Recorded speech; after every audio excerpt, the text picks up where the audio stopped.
Welcome back to Math for Technology.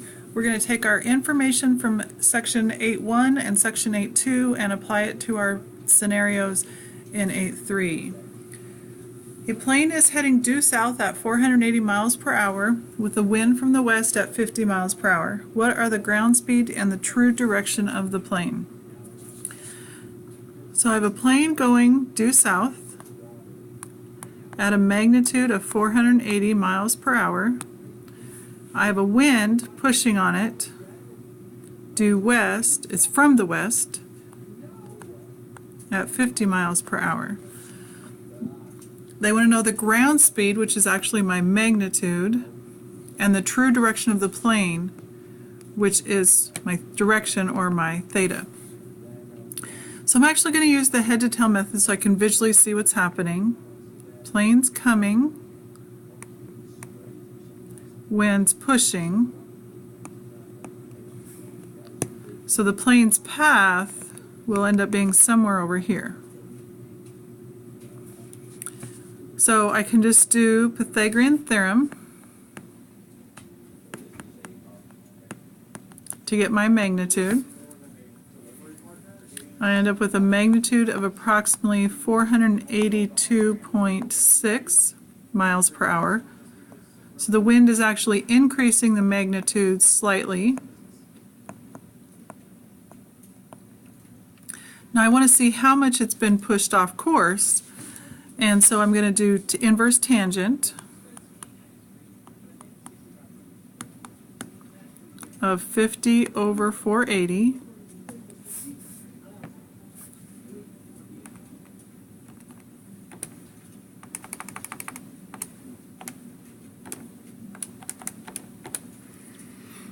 And so it's been blown off by 5.9 degrees.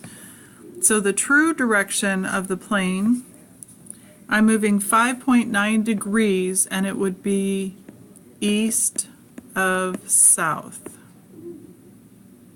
So I have to know a little bit about my north, south, east, and west, because I'm going to the left 5.9 degrees, sorry, to the right 5.9 degrees, which is east of true south.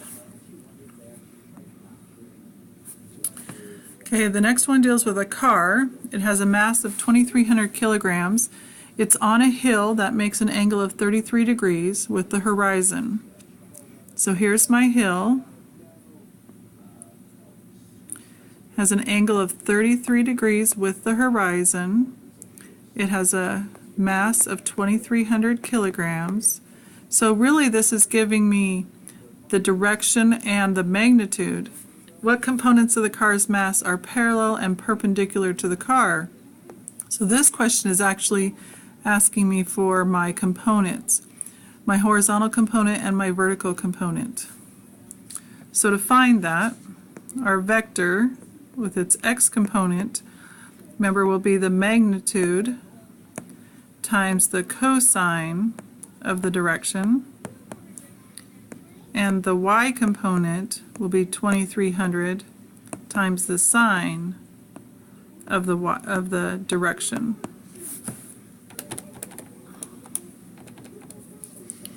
So its horizontal component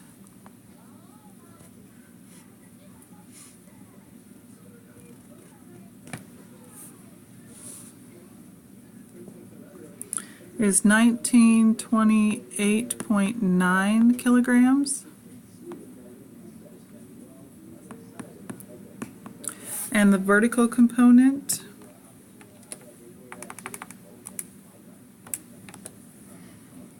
is 1,252.7 kilograms.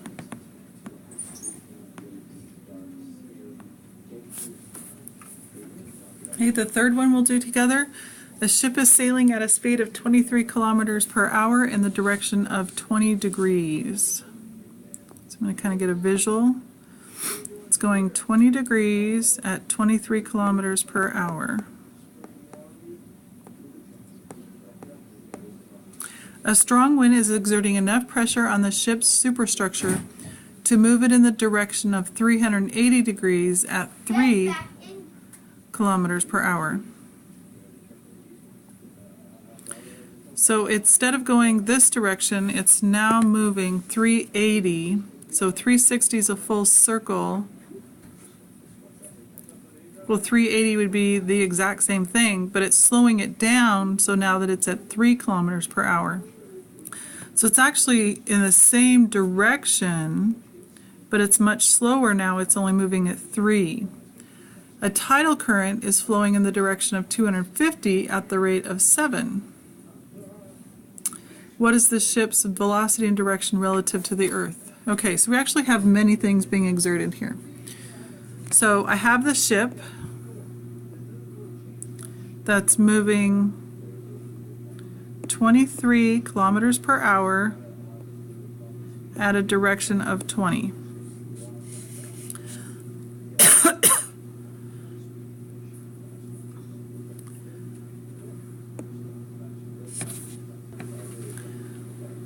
Since it slowed it down to 3 kilometers per hour, we know that the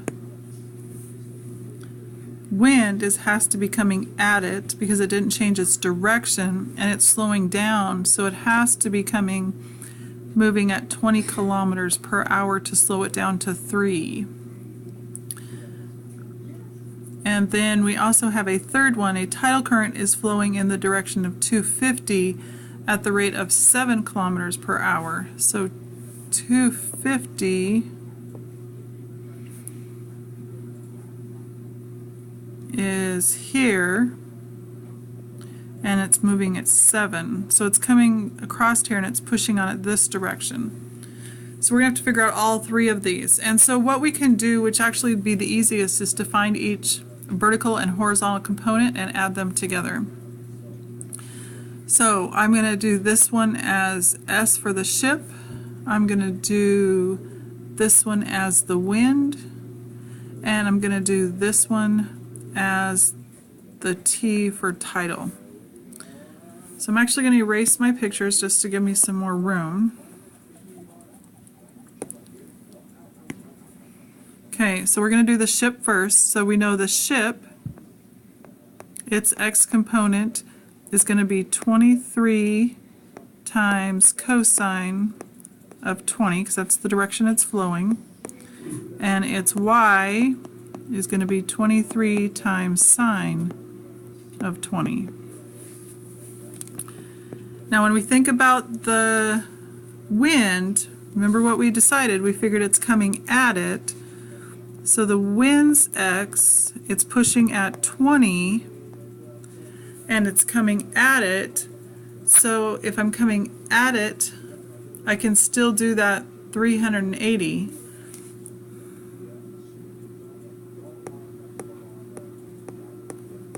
It's just pushing against it, so it would be a negative because it's slowing it down. And so over here, it would be a negative sine of 380. That way it's slowing it down versus increasing it. Then I have the tidal current, which is moving at 7 at 250. So it's pushing as well, but it's not directly on it. It's coming from the side.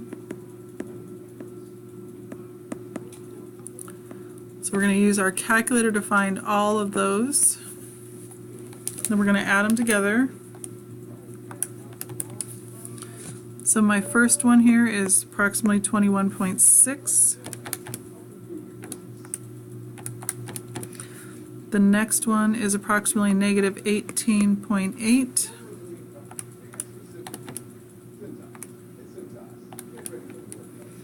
And the last one is approximately negative 2.4.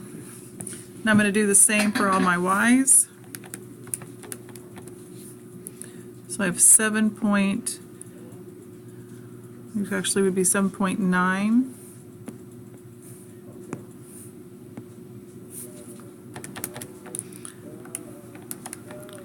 The next one is negative 6.8. And the last one is negative 6.6. So we put those together.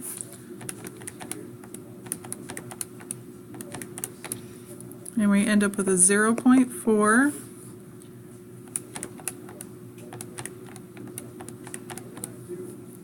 and a negative 5.5. So if we think about what that actually looks like, it's still moving a positive, but now it's going down. So it's actually ending up down here. This is actually the path of the boat. This is 0.4 and this is negative 5.5.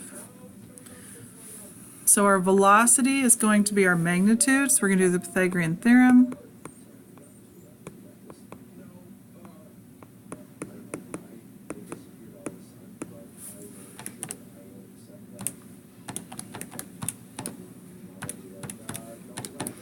So we end up with a magnitude of, doesn't really change, the 0.4 isn't much of a difference. So rounding wise it still ends up being 5.5.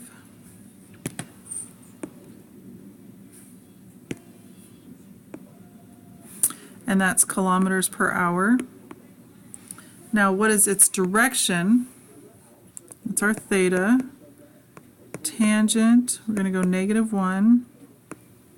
And it'd be 5.5 over 0.4, because we're doing the absolute value.